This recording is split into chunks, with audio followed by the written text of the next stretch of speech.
Hi, welcome back to Golf Training Hacks. Cheryl and I are here on the beautiful North Shore of Long Island to bring you some golf training hacks lessons.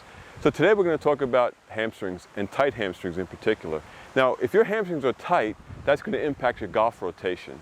All right, and golf is all about rotation, clearly, so you need to have some flexible hamstrings. But tight hamstrings might not just be an issue of tight hamstrings. It actually could be your pelvis that's misaligned, but that's for another video. Today we're going to show you how you can use your neurology to improve your hamstring flexibility. Now, there are two things that you're hardwired to do. It's reciprocal inhibition and autogenic inhibition. Now, let's talk about reciprocal inhibition right now.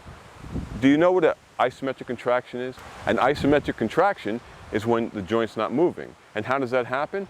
Well, take a bicep, for example. If the biceps are contracted and the triceps are contracted, there's no movement.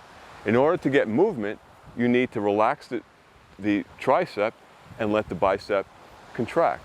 So that's reciprocal inhibition. When this contracts, this releases. So we can use that to improve your flexibility of your hamstrings, and we're going to show you that right now. So let's get started.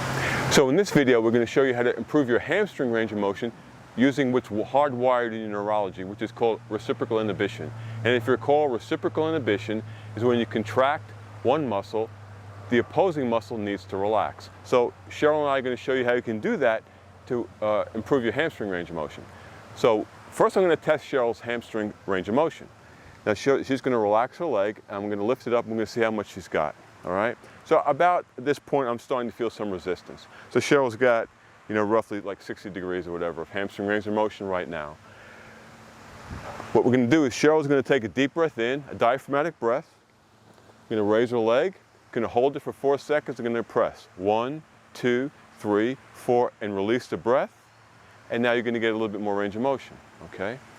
So now when you're contracting your quad and pressing into my hand, it's only about 20 or 30% of the contraction. It's not a real strong contraction. It's just to fire this muscle a little bit. So take a deep breath, Cheryl. Hold it for 4, contract that. 1, 2, 3, 4, release. And you're going to get a little bit more range. So there's reciprocal inhibition, which can help you with your flexibility.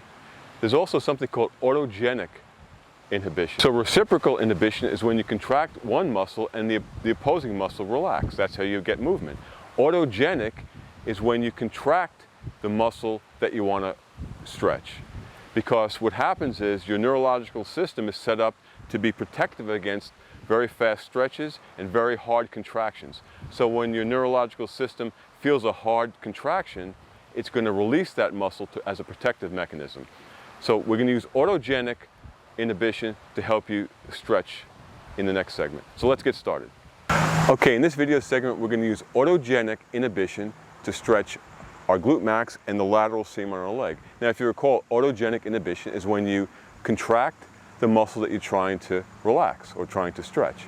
It's because your neurology is set up to protect you, and it's going to relax, and that's going to help you stretch. Now, also, when you're stretching, whatever you're doing, you should be breathing, and you should be breathing through your nose, deep into your diaphragm. So what we're going to do now, Cheryl and I are going to get into a pigeon. Okay, so I'm going to be a little more in a 90-degree angle. Cheryl is going to drop her foot down a little bit, because what happens is when you drop your foot in, it's not as hard. So what we want to do is go to where your level is. And if you notice my back leg, I have my back leg stretched out, okay, and Cheryl's back leg is stretched out. Now, guys, if you can't get this position, that's okay. I'm going to show you other videos we can do this on a table. So anyway, what we're going to do is we're going to take a deep breath in, and we're going to contract our glute and drive our ankle into the ground. Ready? Deep breath in through your nose. We're going to count to 4. 1, 2, 3, 4, and we're driving into the ground, and release. And you should get a little bit more range of motion. Now we're going to do a second round. Ready? Deep breath in.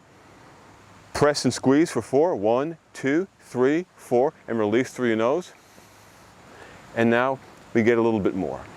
Now, once you're in this position, you can hunt around for areas that may be tight. So you can kind of, oscillate in and out here. Just find some areas that are tight. Now, I'm finding that I feel a lot of tightness right here. So what I'm going to do is reposition myself. Now I'm going to do that same thing. I'm going to take a deep breath in. I'm going to press my knee into the ground for 4 seconds. 1, 2, 3, 4, and then I'm going to turn into that tight spot. Deep breath in, press, and release. And by doing that, I seem to be getting some more range of motion.